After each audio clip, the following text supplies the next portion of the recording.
ഭീകരവാദ പ്രവർത്തനങ്ങൾ തടയാനെന്ന പേരിൽ പൗരാവകാശങ്ങൾക്ക് കടുത്ത നിയന്ത്രണം ഏർപ്പെടുത്തിയ ബ്രിട്ടീഷ് നിയമമാണ് റൗലറ്റ് നിയമം 1919.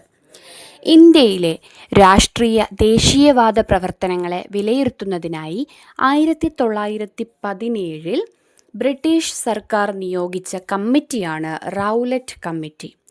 ഈ കമ്മിറ്റിയുടെ തലവൻ ജസ്റ്റിസ് സിഡ്നി റൗലറ്റ് ആയിരുന്നു.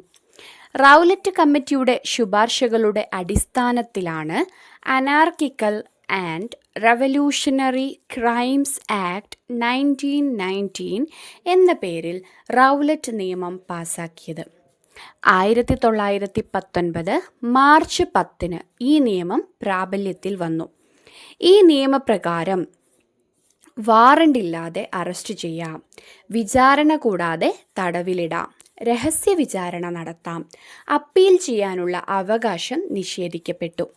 അതുകൊണ്ടാണ് മഹാത്മാഗാന്ധി ഇതിനെ കരി നിയമം അഥവാ ബ്ലാക്ക് ആക്ട് എന്ന് വിശേഷിപ്പിച്ചത്. റൗലറ്റ് നിയമത്തിനെതിരെ ഗാന്ധിജി 1919 സത്യാഗ്രഹ സഭ ബോംബെയിൽ ആരംഭിച്ചു. സത്യാഗ്രഹ സഭ 1919 ഏപ്രിൽ 6 രാജ്യവ്യാപക ഹർത്താലിന് അദ്ദേഹം ആഹ്വാനം ചെയ്തു. 1919 ഏപ്രിൽ 6 രാജ്യവ്യാപക ഹർത്താലിന് അദ്ദേഹം ആഹ്വാനം ചെയ്തു. ഈ സമരത്തിൻ്റെ പശ്ചാത്തലത്തിലാണ് ജാലിയൻ വാലാബാഗ് കൂട്ടക്കൊല നടന്നത്.